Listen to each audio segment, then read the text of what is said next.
Podcast livre, Bureau fédéral de la magie, le tome 1, Une furie en ville, d'Annabel Chase. Présentation du roman. Le titre en VO du roman est Great Balls of Fury. Il a été publié en France en 2021 aux éditions Alter Hill, collection imaginaire. Il fait 240 pages. Je lui ai mis la note de 8 sur 10 et le conseille aux jeunes adultes à partir de 18 ans. Quatrième de couverture. Une famille exaspérante mais aimante? Check. Une petite ville pittoresque et un chef de police sexy? Check. Un chien des enfers abandonné, un chat noir au seul caractère et un python de compagnie qui se prend pour un chiot? Triple check. Mon histoire vous rappelle un conte de fées un peu cucul à praline? Raté. Il y a un léger détail. Je suis maléfique. Ma nature et mon éducation devraient faire de moi quelqu'un de mauvais. Mais je lutte contre cette facette de ma personnalité de toutes mes forces. Tout ce que je désire, c'est vivre une vie normale. J'ai même rejoint le FBI et non le Bureau fédéral de la magie, comme j'aurais dû le faire. Mais mes pouvoirs en ont décidé autrement et l'agence m'a renvoyé dans ma ville natale pour combattre les crimes magiques.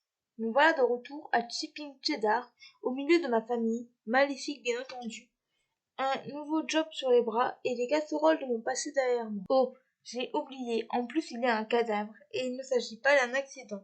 Donc bienvenue dans mon monde. Ce que j'ai pensé de ce roman. Avant de commencer, je précise que j'ai lu ce roman grâce au blog tour organisé par Delia du blog Between Dreams and Reality, dont je vous mettrai le lien dans la barre d'infos, et les éditions Alter Hill, que je remercie pour leur confiance. Le roman est en cours et le résumé est long, je n'en parlerai pas plus. Les personnages sont loufoques. Eden Fury est une créature surnaturelle, une furie, qui est agent du FBI. Sa mère est une sorcière et son père un démon.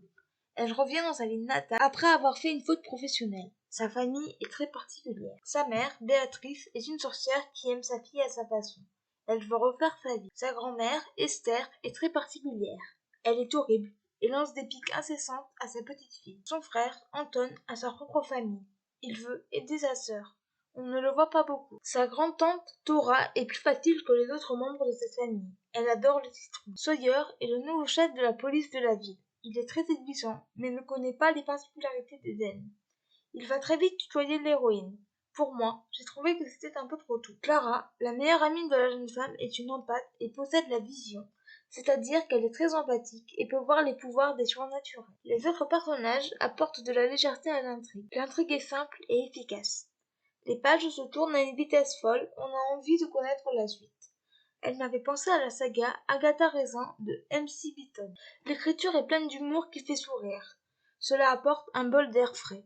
Par contre, à certains moments, il manque des mots dans les phrases, ce qui est dommage. La fin donne envie de savoir la suite que je lirai avec grand plaisir.